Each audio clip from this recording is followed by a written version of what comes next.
Bonjour chers amis plantistes, cette semaine je suis avec Bruno Ballet et on est dans le jardin de Reuilly, au cœur de la Coulée Verte, en plein Paris. En fait la Coulée Verte elle va à peu près de Bastille jusqu'à Vincennes quasiment. Il était prévu qu'elle arrive au bois, en fait c'est un peu plus compliqué que ça, elle s'arrête un peu avant. Voilà, alors juste Bruno, t'es écologue? De formation, écologue, agronome, c'est ma formation de base. Ouais. Et baladeur émérite. Oui c'est ça, baladeur émérite. Mais en fait, quand on a créé Paris Côté Jardin, l'idée c'était ça. Ouais. Ça n'existait pas à l'époque, il y avait quelques scientifiques qui faisaient ça. Et l'idée c'était de dire, la nature est dans la ville, vous allez la chercher tous les week-ends en dehors, restez, il y a des choses à voir. Ouais, c'est ça, la ville n'est pas hostile à la nature. Au contraire, et Paris n'est pas forcément. Tout à fait. Et la preuve c'est que là, on se retrouve dans un écrin de verdure incroyable. En contrebas de l'avenue de Ménil. On est sur d'anciennes voies ferrées, c'était une gare, c'est du triage, il y avait des wagons, il y avait des quais, c'était plutôt industriel il y a quelques années. Et alors quand on a commencé Paris Côté Jardin, dans les premières balades, on est venu là, on avait l'autorisation de la SNCF et on allait sur le viaduc qu'on va aller voir tout de suite. Ce viaduc, à l'époque, il n'était pas accessible, la nature avait repris le dessus et j'ai amené quelques groupes. C'était absolument extraordinaire à l'époque parce que c'était pas aménagé. Et c'est des plantes pionnières. Alors c'était des plantes sauvages qui avaient envahi, après que le trafic se soit arrêté, la zone de notamment tu m'avais parlé d'une plante qui s'appelle, c'était le sénesson, non? Le sénesson, il y en a beaucoup d'espèces à Paris. Non mais qui était rentrée par les rails. Absolument. C'est pas ça? Ça c'est une espèce étonnante qui a pris la voie ferrée pour arriver à Paris. Et d'ailleurs les botanistes l'appellent, c'est un peu ironique, le sénesson ferroviaire. D'accord. On va par où? Par là ou par là? On va aller sur la zone qui est l'ancien viaduc, à gauche. De l'autre côté... Non, attends. Essaie en 2 mots de me dire on va par là ou par là? Je sais pas, j'explique. Alors, on va par là? On va par là. Allez. Moi, quand on me pose une question, je pars.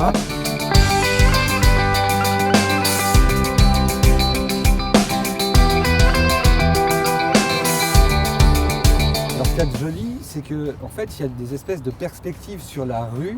Il y a toute une série de percées en pente qui vont vers la rue et couverts de pelouses plantées avec des arbustes, des fleurs, etc.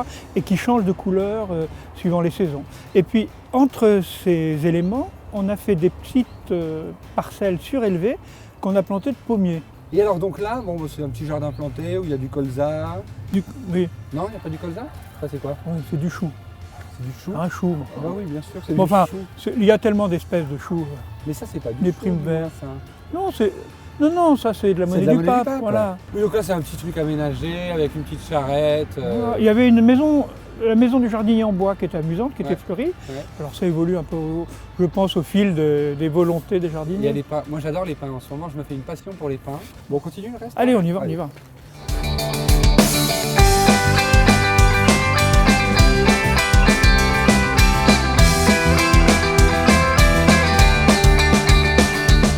Bon, alors là, ce qui est très drôle, c'est qu'on a construit l'immeuble comme une espèce de fromage, légèrement écarté pour qu'on puisse passer à travers et retrouver la Coulée Verte derrière. Et là, on continue par là. On continue. Là, il y avait le viaduc en fait. Oui, c'est ça. On a cassé. Tout a été cassé. Alors, on le retrouve après. Alors, toi, tu prends là, moi, je prends là, d'accord? Je prends à droite, très bien. Et on se retrouve derrière. De l'autre côté, on fait une course ou quoi? Non, vas-y.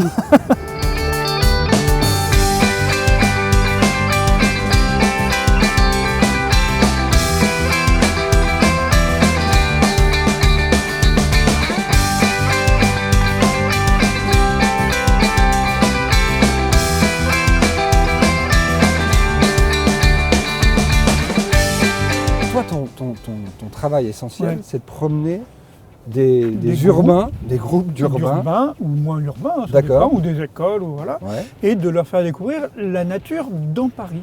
C'est l'idée qu'on a lancée, on était en milieu des années 80, 84, quelque chose comme ça.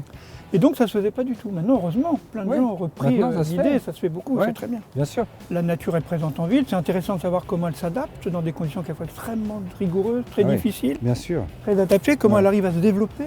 Ouais. Et il y a plein d'histoires incroyables autour de l'environnement en zone urbaine. Ça, c'est une plante que j'aime beaucoup. C'est foisonnant, c'est l'Acanthus mollis, c'est une jolie. Il y a 2 grandes espèces qu'on trouve facilement, il y a celle-ci puis la variété épineuse. Oui, c'est ça. Qui aime mieux la chaleur, qui est plus adaptée. Enfin, on en trouve à Paris aussi. L'avantage, c'est que là, on peut mettre les bras à l'intérieur, c'est agréable. Si tu mets dans l'autre, tu te fais piquer. Ça donne des épis qui sont assez impressionnants par l'aspect. Et puis, ça l'est depuis tellement longtemps qu'on l'a étudié en architecture. C'est ça. Et c'est donc, ce que je voulais t'entendre dire. Voilà, c'est un de ces éléments classiques qu'on utilise en haut des colonnades en fait. D'accord, tout C'est à la fait. feuille d'acanthe. Un truc que je ne savais pas, en Ouais. revanche. Il y a des choses que je ne sais pas, ça m'étonne sur les plantes. Non, je te jure, bah ouais, mais ça, je ne sais pas. C'est que ça se mange. Voilà, alors c'est une plante toxique. Oui. Il faut le dire avant tout, comme le robinet, qui est une plante toxique dont on mange les grappes de fleurs en beignet. Alors attends, juste, je dis juste le robinet, acacia, le faux acacia. c'est le faux acacia. Que tout le monde celui qui appelle sent très acacia. bon, voilà, mais qui est un robinet. Qui est un robinet, et qui a pris le nom de Jean Robin, qui était jardinier de plusieurs rois de France, qui l'a introduit sous forme de graines. C'est une sacrée histoire ça encore.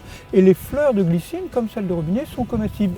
Et la plante, la glycine, comme le robinet, est une plante toxique. C'est ça. C'est-à-dire qu'il faut manger la fleur. C'est vraiment que la fleur. La voilà. fleur. Mais surtout même pas la hampe. La rafle n'est pas bonne, de toute façon, c'est pas intéressant. Voilà. Donc on mange. Et puis on peut faire des beignets, puis après on mange. C'est hyper bon. On n'a pas eu beaucoup de plantes. Non, parce qu'en fait c'est bon, c'est un lieu qu'il faut découvrir, quoi.